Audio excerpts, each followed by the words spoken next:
Nakatakdang sumalang ang tatlong national team skateboarders sa unang Southeast Asian Skateboarding Competition sa Baler, Aurora mula February 1 hanggang 6. Kilalanin natin sila sa ulat ni Darren Oclares ng PTV Sports. Sa unang pagkakataon gaganapin dito sa Pilipinas ang Southeast Asian Skateboarding Competition na nakatakda mula February 1 hanggang 6 sa Baler, Aurora. Dahil dito, tatlong Philippine team skateboarders ang magiging pambato ng Pilipinas na kinabibilangan ni Mac Feliciano, Cindy Lucerna at Motik Panogalinog.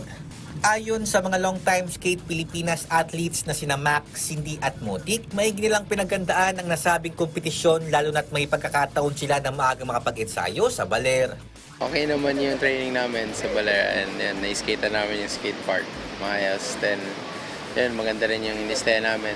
Thank you pala sa Costa. Okay din naman. Buti hindi, yung weather okay naman, hindi naman maulan.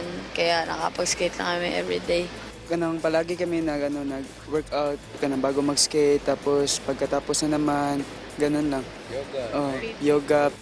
Magkahalong excitement at kaba naman ang nadarama ng tatlong skateboarders dahil lalaro sila sa harap ng home crowd. Siguro, may halong kaba tsaka confidence siguro kasi nag-skate namin yung skate park na hometown yan eh.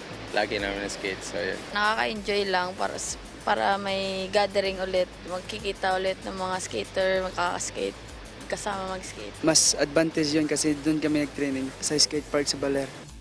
Bukod naman sa Southeast Asian Skateboarding Competition, punteriya rin ng Skate Pilipinas na lumahok sa World Skate Tour na magsisilbing qualifiers para sa Paris Olympics. Darren Oclares para sa Bayan.